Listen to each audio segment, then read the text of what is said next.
Howdy, everyone. All right, so we're going to take a quick trip back in time here because I had forgotten I had extra video clips of moving day. So I found them, I've put them together, and here they are now.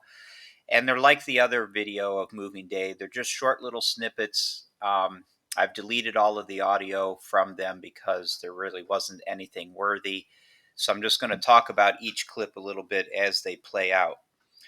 So this is the propeller, and I've got it bolted to my engine stand, and you can see that it's wrapped with a bed sheet and blue painter's tape, which you'll see later. By the end of this road trip, that sheet and the tape are gone. It's just a naked propeller.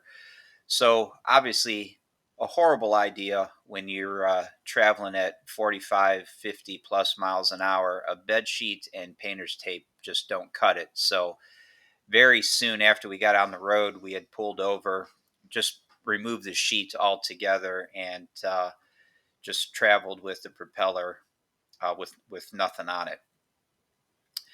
And then here is, of course, we're just moving the wings up onto the trailer. The fuselage, of course, was the biggest deal with getting the landing gear to fit and having everything strapped the way that they needed to be to hold everything nice and secure. The wings and the tail pieces, the propeller, everything else after having the fuselage moved was just so much easier. The components are smaller, they fit on the trailer really easily. You can strap them down a lot of different ways. It's more easier to move to transport than the fuselage.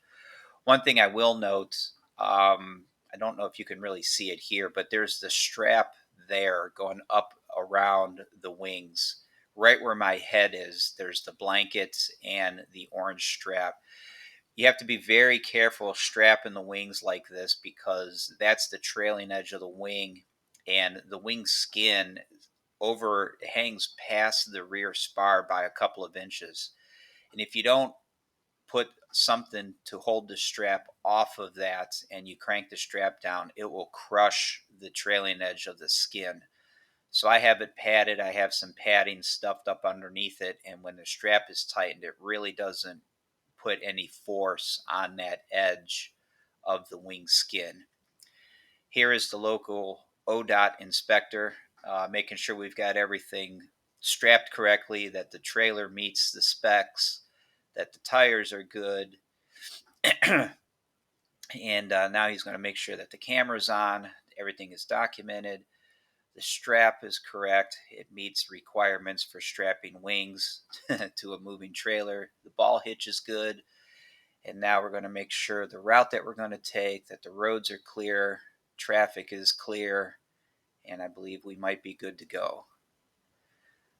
All right, so this is the horizontal stabilizer. It's incredible to me how much you can fit into a car if you really try, right? So this is my car is actually a little station wagon. It's a Malibu Max from 2007, and I was able to get the entire stabilizer in my car without any problem. I knew it would fit. I was pretty confident it would fit because I had transported 8 foot long pieces of wood. So I was happy that I could get the horizontal stabilizer in my car because there wasn't a really good convenient way to tie it down on the trailer just because of the shape of it. We could have blocked it and strapped it, but this is just so much easier. Slide it in the back of a car and you're good to go. And then, of course, once everything is packed up and strapped and the ODOT inspector is happy, you go ahead and start the trip um, down the road. And that's all these are here. I'll probably just let this play out because I don't know if I have a whole lot else to talk about at the moment. And like I said, in the first trip, everything went really well. The drive is like a 30-minute drive from my house, and just a complete non-event. You could see that the weather was really nice. It was very chilly that day in the morning. I think it was only I think it was just under 40 degrees. It may have only been like 35 degrees, something like that in the morning. But by the time we got done with the move, it was in the 50s.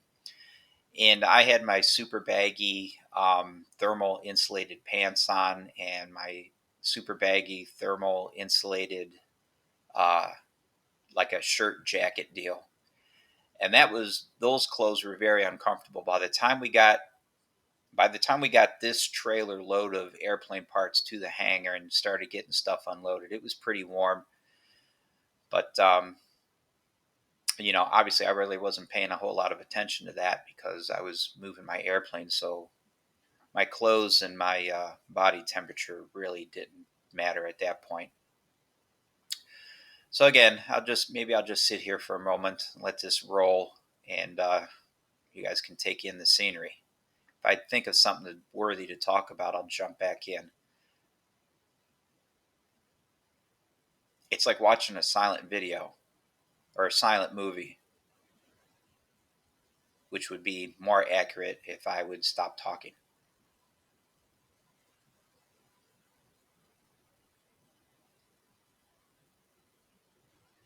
Okay, so silent movie over. Again, now we are at the airport, and this is the freshly paved driveway, if you will, from the main road back to the airport. And I think I mentioned this before. It's very nice, right? Of course, it's new and it's very nice. I wish they would do something a little bit more permanent than asphalt. I wish this would all be concrete, and that may be in the works. I don't know, um, but it is cool that they're making some improvements on the very right there. Now it's off screen. That's the fuel pit, and that the rotating beacon is it's not a new beacon, but it's new to the airport. So we now have an appropriate airport beacon that operates at night, and that windsock is, I don't know if it has always been um, a lighted windsock, but it is now. It lights up at night, and of course, like I said, we have the beacon. So there are some improvements going on, which is really great to see.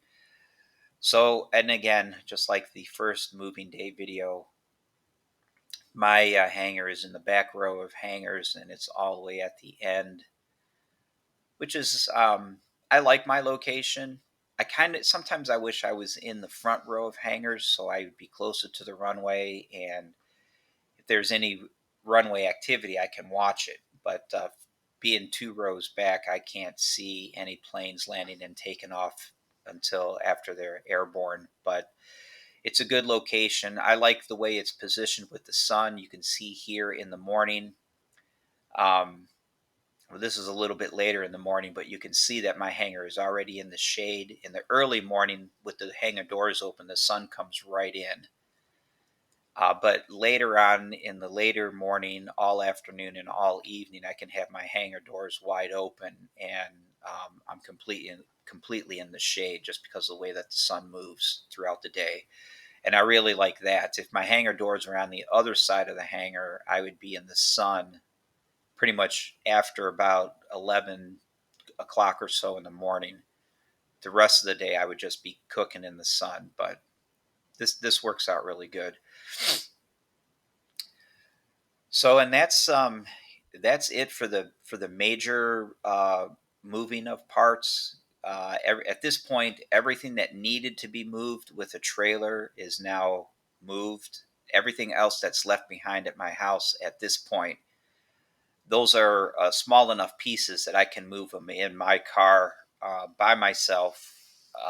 Let's see, that would be like, what is it? The vertical stabilizer, the rudder, the elevators. What else? Oh, the flaps, the ailerons, things like that, right?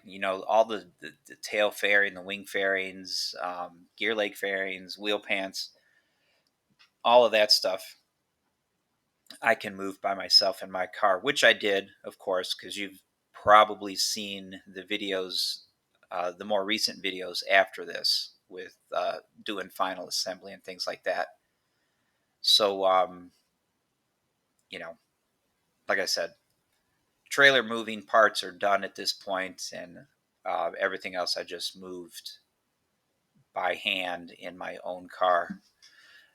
Um, so yeah, maybe I'll just sit here again for a moment, and you guys can take in the show. Oh, just as a right. So I'm just going to sit here, right? And I don't. I keep yapping. I had made a video about selling my peat and pole. You can see that in the background. That is still for sale as of today. I've had a couple people inquire about it, but nobody has come out to actually look at it, and it is still for sale. If anybody is aware of any EAA chapters that might want it for, just some kind of a project for the chapter to work on, or if they want to get up and coming pilots and builders involved, maybe they'd be interested in. It doesn't need it, but they wanted to, do some fabric work or whatever, I'd be interested in potentially having an EAA chapter take it. That would be nice. Like I said, it's everything on it is like brand new. It's ready to fly, except I mean, it's not ready to fly. Obviously, it's in parts. It's a project, but everything is really nice and just needs to be assembled and put an engine and prop on it. All right, so that's my sales pitch. We are back to the RV7. The You can see that the hangar is still a little bit of a mess at this point. I've done a lot of reorganizing since this video was shot, and again, you probably have noticed that in the newer videos since the plane has been reassembled. It's coming together. It's a process. You've got plane parts to move and aircraft to build, and you also have to get the hangar kind of populated with tools and supplies and cabinets and whatever, and all that needs to be organized. So I'm kind of doing everything at once, a little bit of aircraft work, a little bit of hangar organization, and it's coming along.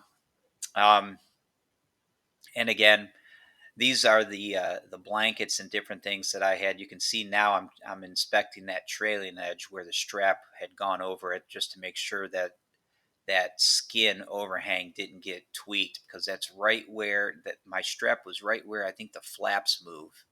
And if that trailing edge skin of the wing gets jacked, that's going to cause interference with the flap when the flap is being moved around. And you have to just be very careful with that. You can put some spaces in there so the strap actually never touches the wing skin. It just clamps down on the spar. Just keep that in mind. You got to keep those kinds of details in mind when you're strapping different things. And again, like I had mentioned, you can see now at this point the sheet and the the blue painter's tape is that's all gone from the propeller. Like I said, we stopped relatively quick, took all that off because it was just flailing in the wind and the blue tape was coming loose and it was just stupid. So no big deal. The prop is everything made it intact. There was no damage with anything. There was no road damage of any kind. There was no strap damage, things like that. Nothing got damaged from bouncing around. The only issue that I had, and I've already talked about this, was physically lifting the plane using the engine hoist. I had tweaked the engine baffle a little bit, but I didn't get any video of it. But that's all been remedied. I've already fixed the baffling and resealed it so that everything is back to pretty much the way that it was. That was pretty much a non-event getting that fixed. It's not perfect. I couldn't get it bent back exactly the way that I wanted it, but it's fine, and it will work just great. This is, I believe, the last piece. This is the horizontal stabilizer, and again, this is the last big piece. Obviously it was in my car. I could have moved this by myself later, but I didn't know it at the time if I'd get it in the car or not. So here we are, finishing up. And at this point, of course, I'll have to bring out the other smaller parts over time, move the peat and pole out of the way, and get on with final assembly. And then this is just an overview of the hangar and how everything was initially laid out. And of course, this has all been assembled. So this is going to end. Talk to you guys later.